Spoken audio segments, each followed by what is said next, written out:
On this episode of China Uncensored, North Korea got us a gift package. I can't wait to see what's inside. Welcome to China Uncensored. I'm your host, Chris Chappell. Good news, everyone. So I took a little break from the news over the Labor Day weekend. I mean, you need a little time off every now and then. And when I came back, I was so happy to see that the nuclear standoff with North Korea had been peacefully resolved. Apparently things have worked out so well that North Korea is sending the U.S. gift packages. Isn't that nice? Wait, what's that, Shelley? You want me to watch this clip from Fox News? Okay. Well, the U.S. and its allies contemplating the next move after North Korea tests its sixth and most powerful bomb to date.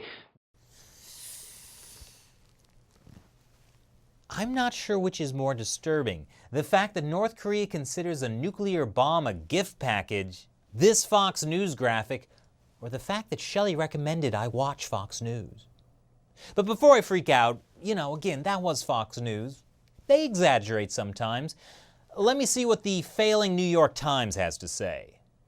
The nuclear blast on Sunday is roughly 6 times more powerful than the North's test of September 2016 and 8 times larger than the bomb dropped on Hiroshima in 1945.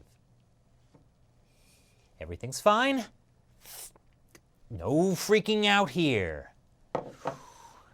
The detonation caused multiple landslides and a 6.3 magnitude earthquake. They said it was a hydrogen bomb. The test of a hydrogen bomb designed to be mounted on our intercontinental ballistic missile was a perfect success. North Korea also released several pictures of Kim Jong-un standing around the alleged nuclear device. Oh, look, he's doing a Napoleon impersonation. Except Kim's not a little man. Well, the U.S. is warning North Korea not to try any more funny business, or else it risks total annihilation. Or in language North Korea understands, the U.S. is going to give them an unlimited Amazon gift card. So what does this have to do with China?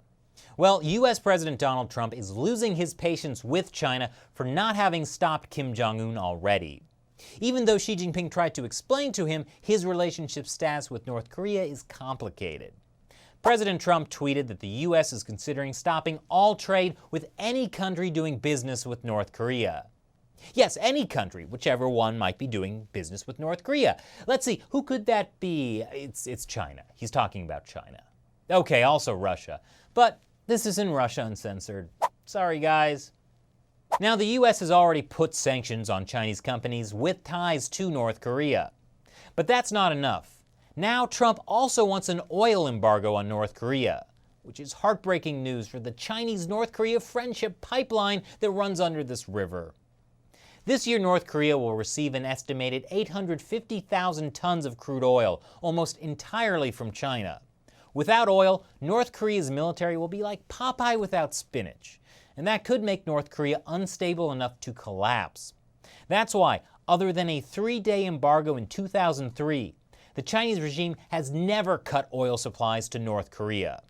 My favorite Chinese state-run media, the Global Times, said back in April that if North Korea tests a 6th nuclear weapon, the Chinese society will be willing to adopt severe restrictive measures that have never been seen before, such as restricting oil imports to the north.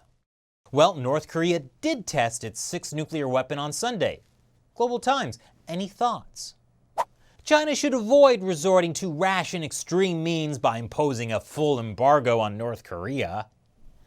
I really can't say I'm surprised that the Global Times changed its mind. The Chinese regime prefers to keep the status quo, even if the status quo is kinda scary. Because you know what China finds even scarier? North Korea collapsing, followed by millions of refugees crossing its border. But things may be reaching a tipping point. The Chinese regime is facing pressure from the Chinese people, who are freaked out about radioactive fallout from these tests, let alone a nuclear war. Under pressure from the public, they've even set up a bunch of new radiation monitoring sites near the border. And a few days after this latest nuclear test, the People's Liberation Army began practicing for a surprise North Korea attack. Between pressure from the United States and Chinese citizens, Napoleon here might be facing his Waterloo. In fact, President Trump and Chinese leader Xi Jinping spoke on the phone about North Korea, and according to Trump, it was a very frank and very strong phone call. And also, Xi is with Trump 100%. Well, that makes me feel better. Even if that doesn't work out, there's another man out there who can fix this complicated mess. A mature, experienced diplomat who's friends with both Kim Jong-un and Donald Trump. Dennis Rodman has offered to step in and straighten things out. Yes, the fate of the world could rest with this guy. I'm sure it's all going to turn out just great. No freaking out here. What do you think? Leave your comments below. Thanks for watching this episode of China Uncensored. Once again, I'm your host, Chris Chappell. See you next time. Well, it might not be a North Korean mystery gift package, but if you want a real treat, head over to ChinaUncensored.tv to see full half-hour episodes of China Uncensored for free. And even though there's a chance they may bomb, they'll never explode on you. Radiation burns are possible.